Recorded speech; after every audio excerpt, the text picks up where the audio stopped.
Mary said, my name is Mike Tanoff, and it's a real honor and a pleasure to join you here this evening. By the way, I wanted to mention to you, in the Jewish tradition, we say grace after the meal. I'm not sure why. I guess it's because if it was a lousy meal, you might decide to skip it, but that's the Jewish tradition. Thank you to the organizing committee for inviting me here. When I'm not doing my day job, I'm what's called a synagogue associate at Temple B'nai Israel. Temple B'nai Israel is Kalamazoo's Reformed Jewish congregation.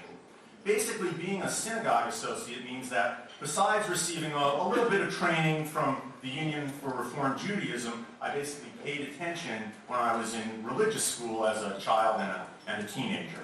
I'm allowed to perform all the functions that an ordained officiant can perform, except I can't do weddings or conversions. One of the things I like about being a synagogue associate is that if I misspeak or make an error during gatherings such as this, I can always say, don't blame me, I'm just a synagogue associate, go talk to the rabbi. So I was asked to say a few words about what Judaism might say about global climate change.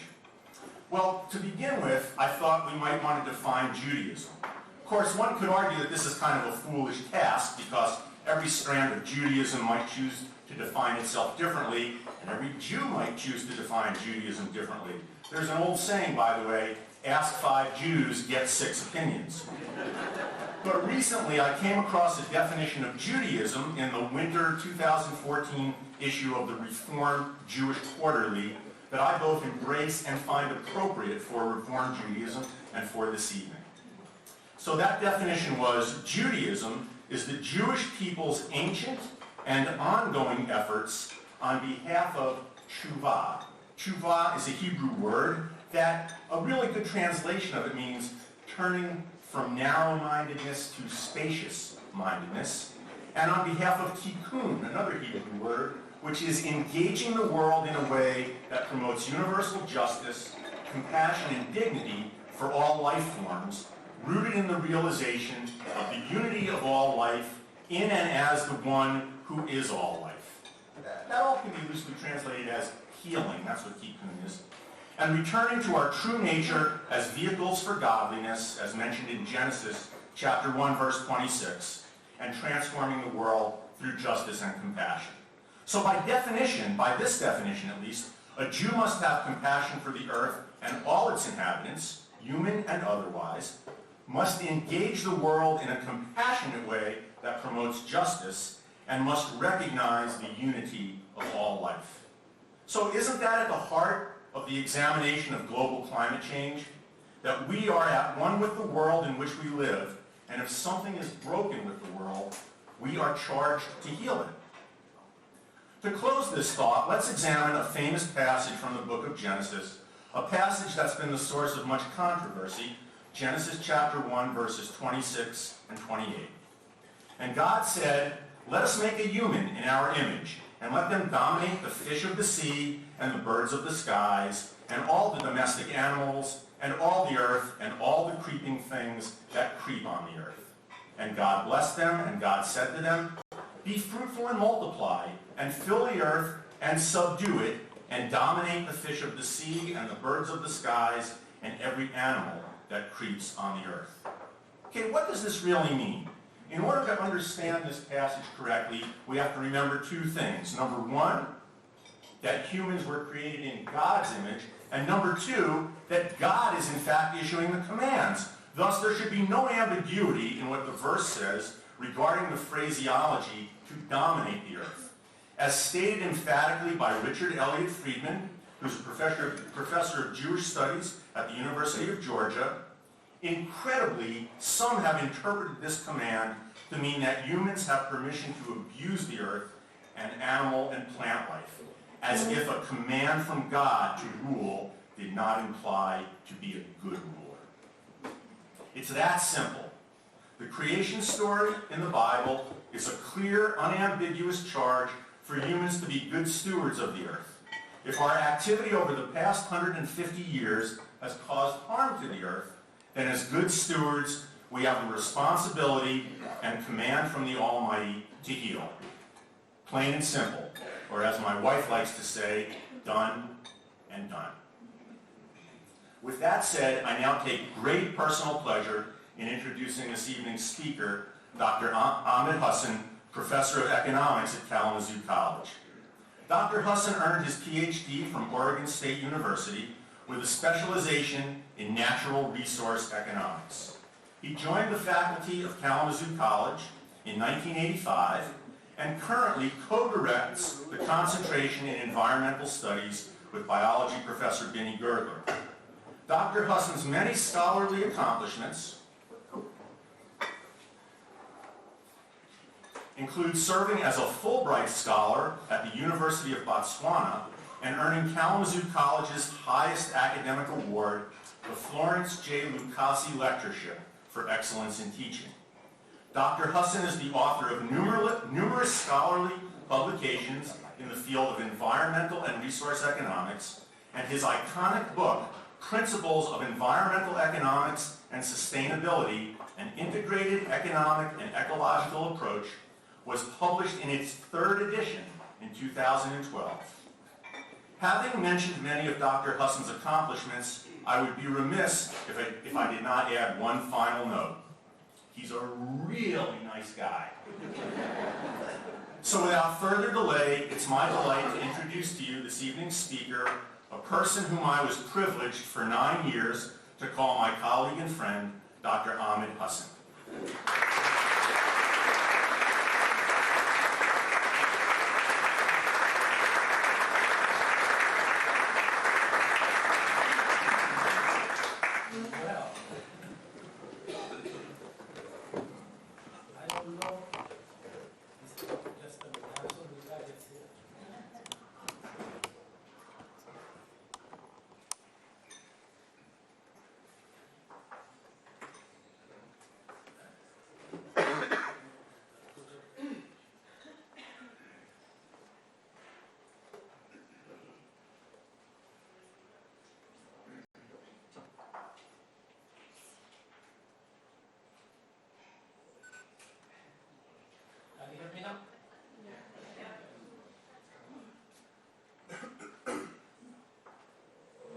Well, first, thank you, Mike, for the generous introduction.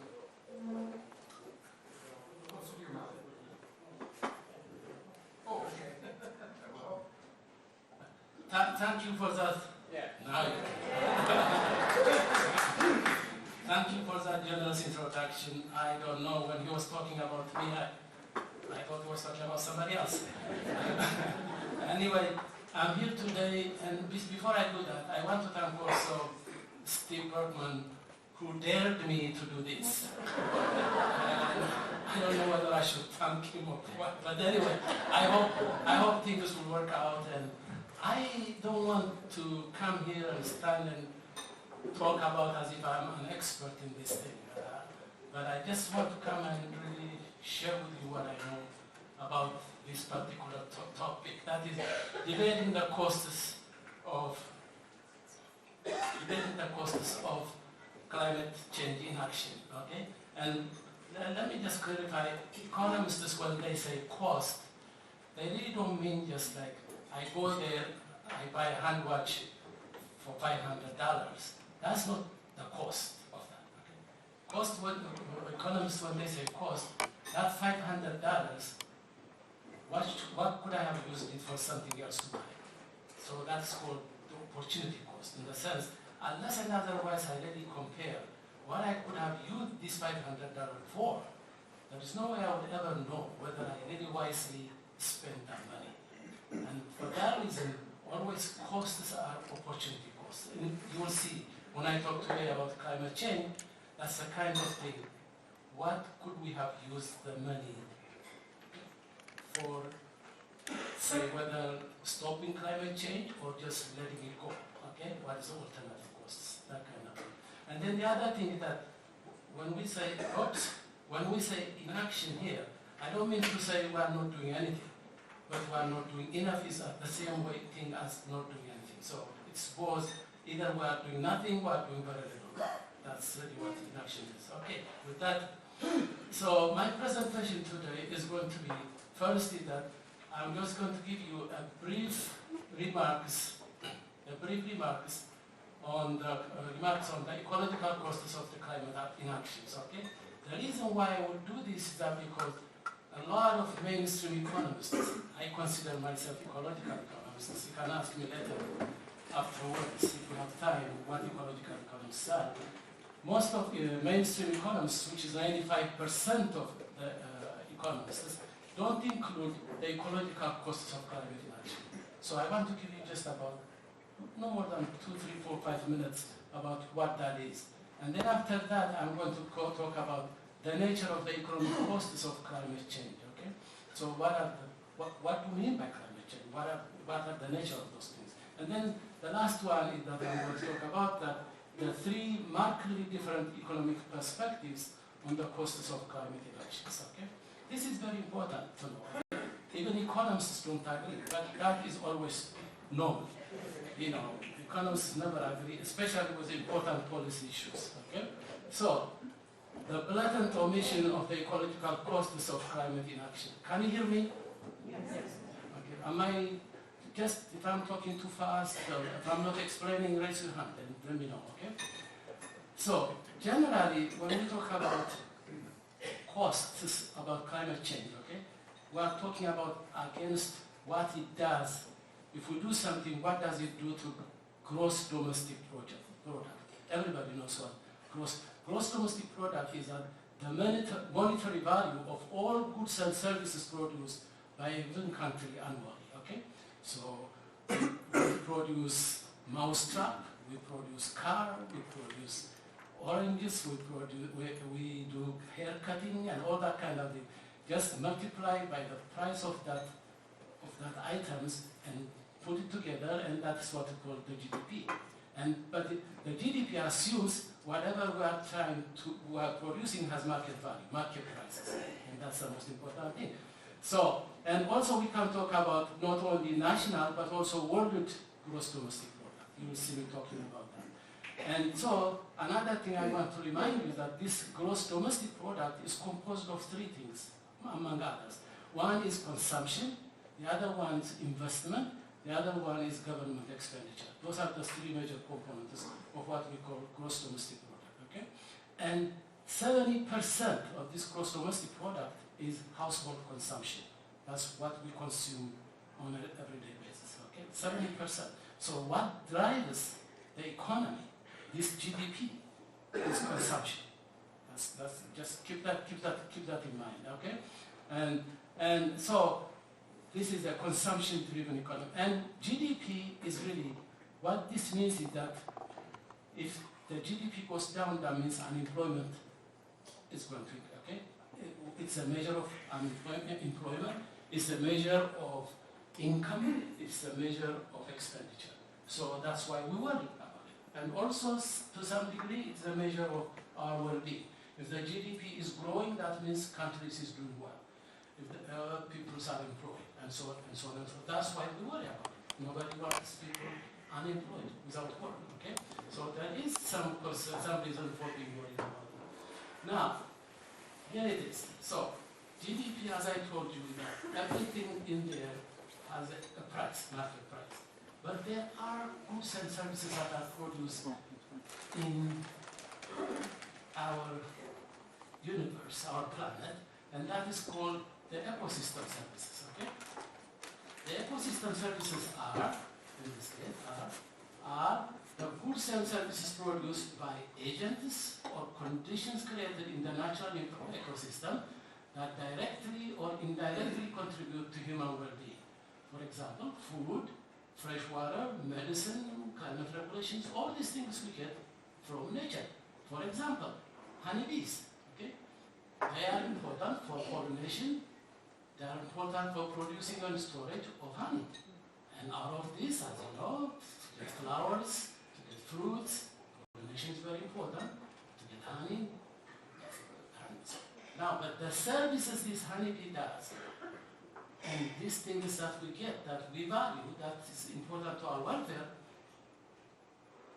is not accounted. It's just a free thing that nature gives us, okay? In the GDP, this is not accounted. Okay? And then the other one I can give you is a tropical forest, okay? The Amazon forest. So one of the things that we get from that is carbon sequestrations, that okay, very important for regulations of the global carbon cycles. But this here has no market value. Okay? So there are many things like that that nature provides us, and we just consider it free. But since most of these ecosystem services, okay, have no market prices, their contribution to human welfare are not included in the conventional GDP calculation at all. Okay? They are not, okay? Now you may say, is this omission worthy of our concern? Or furthermore, what does this has to do with the cost of climate inactions? So there are some economists, these are not usual mainstream economists, but ecological economists like Robert Costanza and his associate in 1997, they said, well, let us do something, okay? So they went on try to value how much actually contribute, how much of the ecosystem service contribute to human welfare, okay? And so they went and studied, and they wrote this article. It's called The Value of the World Ecosystem Service and Natural Capital, okay? And what they did is that they looked at 17 ecosystem services they identified, and they look at this across 16 biomes. That is aquatic biomes, and forest biome, desert biome, grassland biome, out of 16, okay? So 17 ecosystem services across this kind of, this large geographic area with distinctive animal and plants, okay? So that's what they did. And then they come up with this finding. So they found that the average annual value of the ecosystem services to be $33 trillion in 1997. It is 1.8 times the global GDP at that time. Okay? That's how much value it is. Okay? So this is also limited only to human welfare, only human being. Okay? But not considering other life. Okay? Only what it does to human welfare. And what is the implication of this? Since the flow of ecosystem services is going to be negatively affected by global warming, when there is going to be global warming, we are going to be affecting the wetland, we are going to be affecting the forest, we are going to be affecting the sea, the ocean, and all these things where the flow of ecosystem service comes, okay?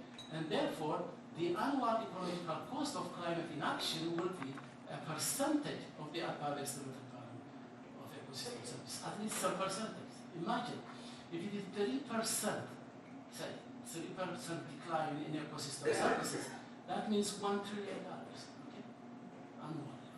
And that's about $1 trillion is and also it is, so it's about 6% of the world GDP, something like that, okay? That's amount we don't account for, okay? So keep that in mind. This is the kind of thing main economists, and in addition to that, these creatures, their well-being, their welfare is not accounted for. This figure that I gave you doesn't account for it. What happened to them? That's not accounted for. So now let me go to how mainstream economists actually count the cost of climate inactions. Okay, so that one is just an introduction. Okay? So this is part 2. So how is this so far, okay? So, the nature of the economic costs of climate change, okay? The economics of global warming starts with the recognition of 2 social costs when economists talk about this, okay? The one is what we call greenhouse damage costs, okay?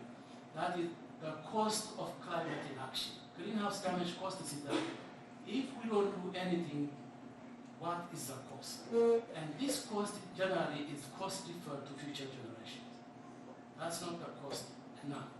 So if we don't do anything, the people who are going to be affected are people coming 25 years, 50 years from now. Okay?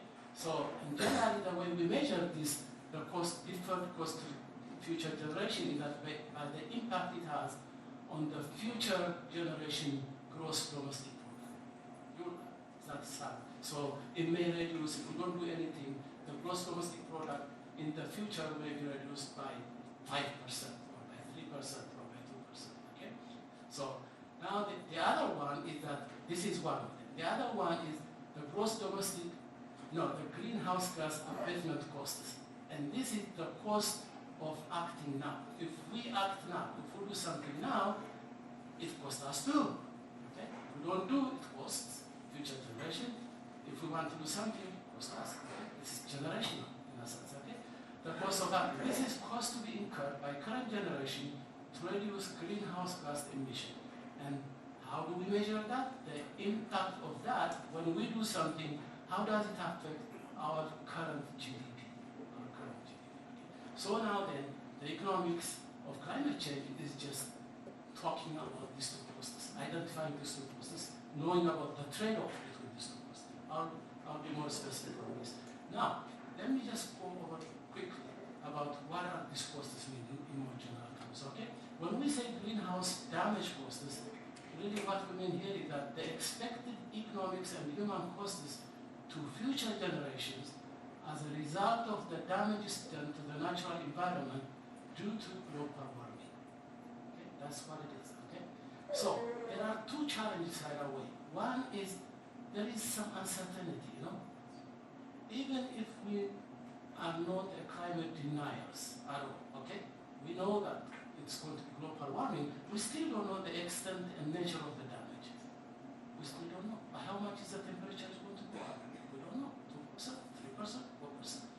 Science gives you all kind of stuff, okay? So this is uncertainty. The other thing that we have in doing this is also assigning money value to these damages. It's not easy to assign the value for this damage. So it's easy to talk about theoretically, concept as a concept, but to actually estimate them, that's very difficult. So one guy, Nordhaus, 1996, he called it, this called exercise of trying to measure these things, the terra incognita of the social and economic impacts of climate change. Okay? Now, let me just give you examples of the damages that need to be considered. Increase in human mortality and morbidity arising from heat stress and expansion of the range of tropical diseases. Okay? That's the kind we're trying to measure. Diminished food productions and ecosystem destruction due to frequently occurring droughts. This is a kind of thing we're trying to estimate when we talk about this is something that's going to happen if we don't know anything about climate. And hunger and mass migrations. Increased storms and hurricane damages. We're already hearing and seeing this kind of thing. Okay, that is the rising tides and trend to coastal and property and ecosystems. Okay, you can see that the pictures. This is the bleaching and ocean acidification and its impacts on marine lives. And sea level rises and its impacts on the coastal cities and small island nations. These are the kind of things we are expecting to see and happen. Okay? And so this is what we want to make money value. And then, so now how do we do that? And I'm not going to go into the detail of this because that's not the purpose here. Okay? So in general, how this is done is this one. In one sense, we have what we call the climate model. This is the general circulation model. It's called. Okay? It's a very complex scientific model about climate. Okay? And so they look at the circulations of the greenhouse gases and all other gases in the planet. And out of that then, they say now, if in fact we somehow say this is a concentration of carbon, greenhouse gas equivalent to carbon, okay? And so if the concentration of carbon is this much amount, by how much will it affect the temperature, okay? Will the temperature rise? So say we may have, if we restrict greenhouse gases by stringently, how much the temperature will increase, and then what will be the disturbance to the ecosystem, and then what that disturbance will cause the damage, and if the damage, how is this damage is going to affect the GDP, okay? That is how the series will take over, okay?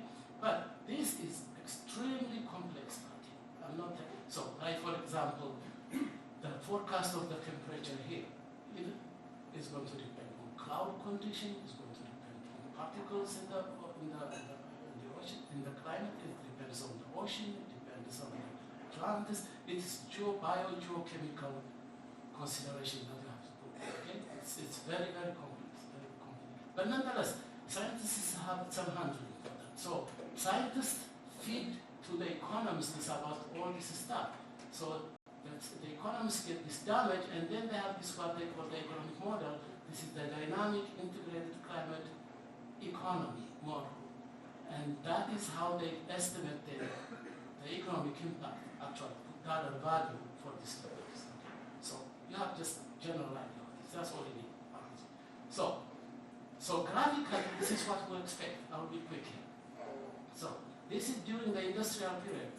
The concentration of carbon in the atmosphere was 280 parts per million carbon equivalent. Right now, we are here 400. Imagine it has increased by this much amount, okay, the concentration, from 280 to 400. So, and scientists say now, since the industrial period, the temperature, the average temperature of the Earth has increased from 0.5 to 0.8 degrees centigrade, okay? So there has been some damages. So this is just the rate of the damages, how fast the cost is increasing. This is costly, okay? Now, we are expecting now in the next, say, 50 years, the temperature may go, the concentration may go from 400 to 550. So if the business as usual is going to continue, okay? And this here now, so temperature is going to increase this much. If that is the case, we expect the rate of the increase in the costs is going to be steeper, okay? And so by 50 years from now, if that is the case, this temperature is going to increase. That means more